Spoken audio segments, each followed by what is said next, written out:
Hey everyone, this week I have got two scan to BIM projects lined up.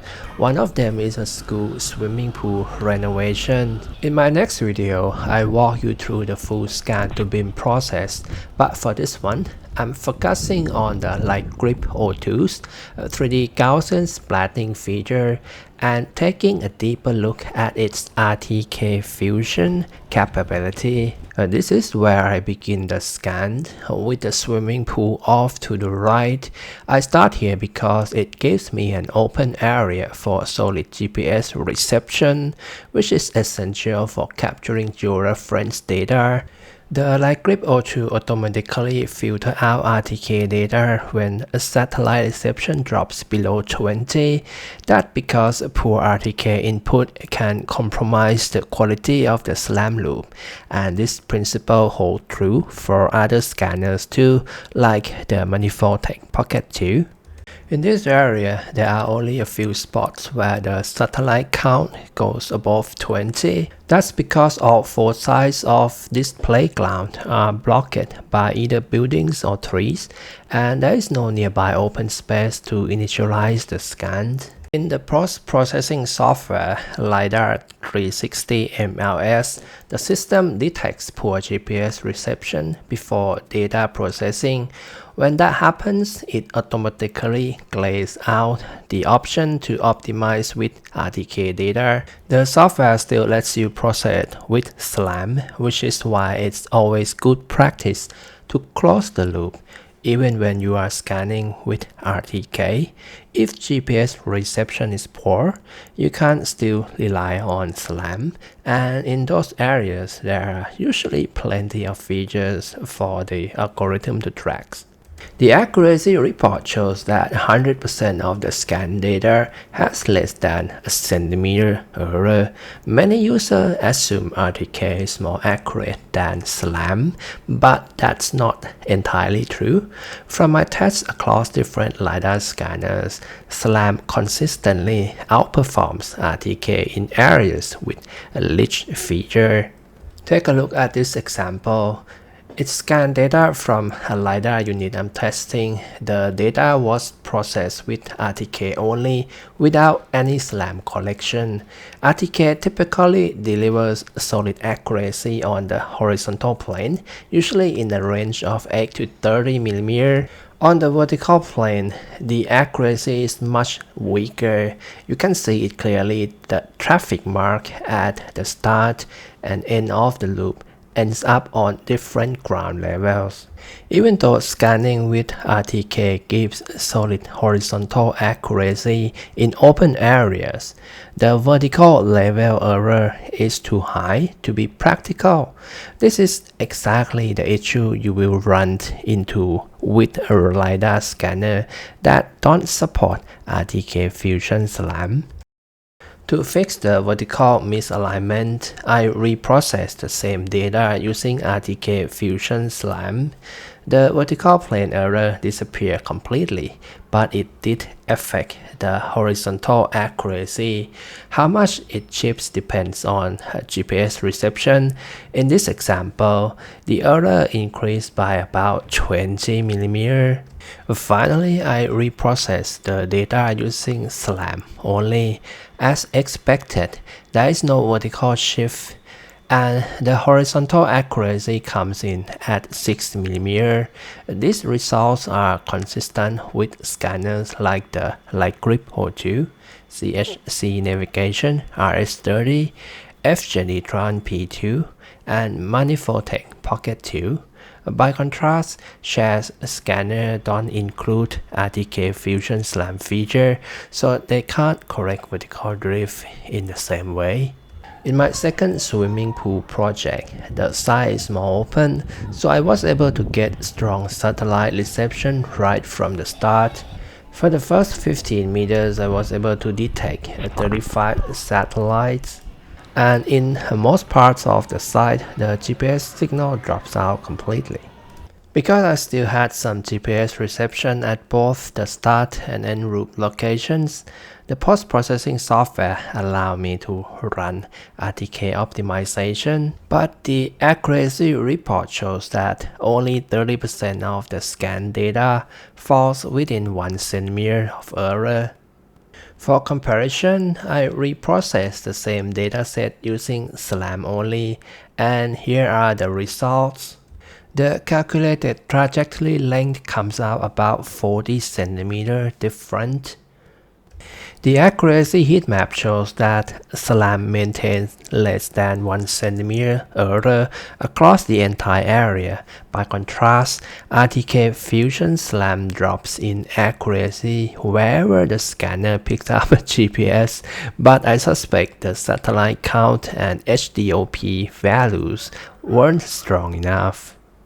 Over 99% of the SLAM processed data achieve excellent accuracy within 1 centimeter. In contrast, RTK Fusion SLAM shows weaker performance with 64% of the scan data falling in 1 to 3 centimeter error range. So I compare SLAM and RTK Fusion over the swimming pool's length. The two results differ by 4 cm, which matches the accuracy report. In this case, I trust the SLAM process data more because 4 cm over 32 meters is simply too much error for construction work. Even though the scan data won't be georeferenced, I place greater importance on accuracy since the dataset will be used for engineering construction. In practice, always close the loop when scanning with RTK. Process your data with RTK Fusion SLAM first, then check the accuracy report. If the results fall within an acceptable range, you can use them with georeferencing. If not, reprocess with SLAM only. You will still achieve high accuracy, though without georeferencing. Now let's move on to the 3DGS capability of the LiGrip O2. The bundled software is LiDAR 360 MLS BP Edition, but the 3DGS package must be purchased separately. The software package retail price in the EU is about $2,500 for 1 year subscription. There are 3 image quality settings. I will start by testing with the medium options first. This process is highly GPU intensive and you will need an NVIDIA graphic card to handle it. And here is the result at medium quality. The 3DGS viewer in LiDAR 360 MLS is quite decent. You can't navigate with a 3D space mouse, which feels much smoother than using WASD keys. Keyboard control also lacks speed adjustment, making the space mouse the better option. And here's the viewport movement control with the space mouse. I have noticed that the ground texture, like the turf here, appears blurred.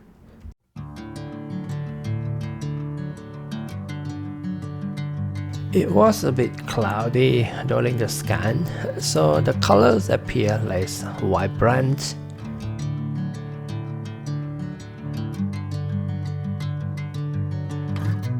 I can still make out some of the text, but most of it is blurred.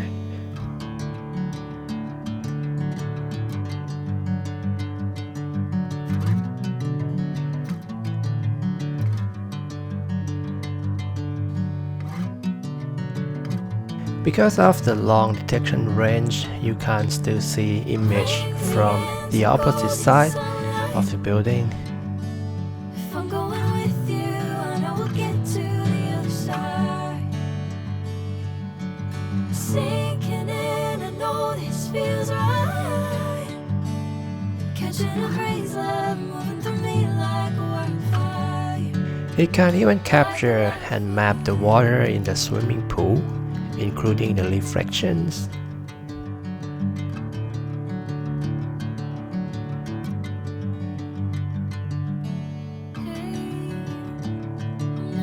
The processing time was 40 minutes, which I find acceptable.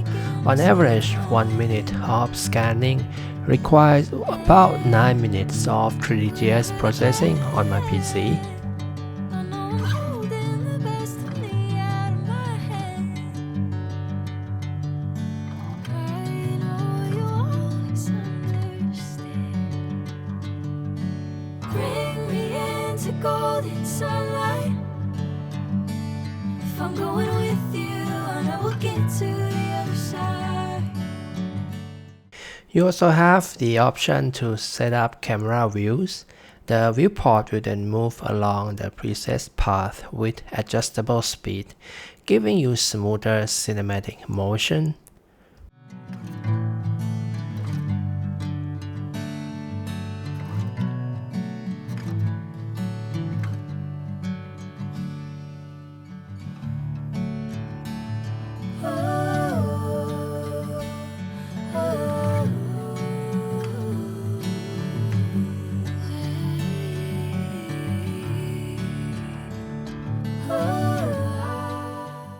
Here's the high setting scene.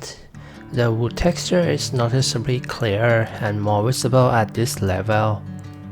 The processing time is longer. 1 minute of scanning takes about 28 minutes to process on my PC, and that's too long, and I can't afford to tie up my workstation for that duration during a working day.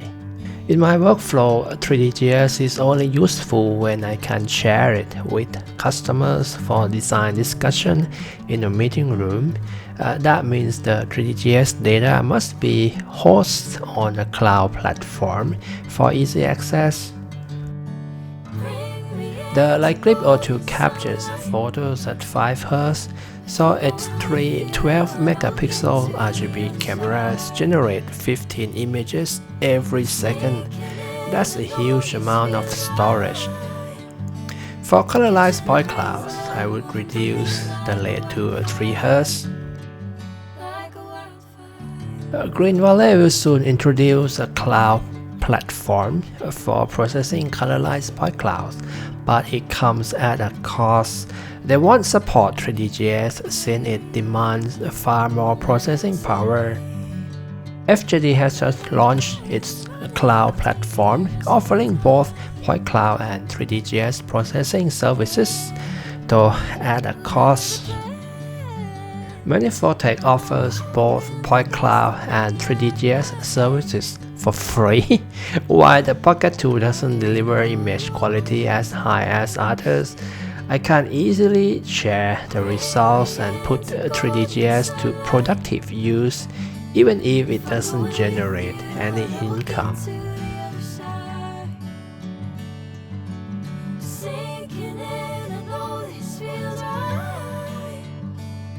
Catching a breeze, love moving through me like a wildfire, like a wildfire.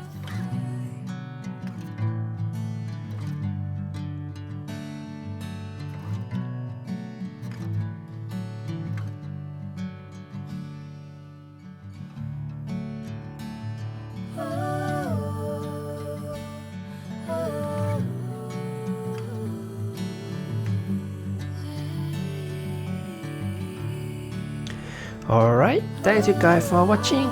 I'll see you in the next video.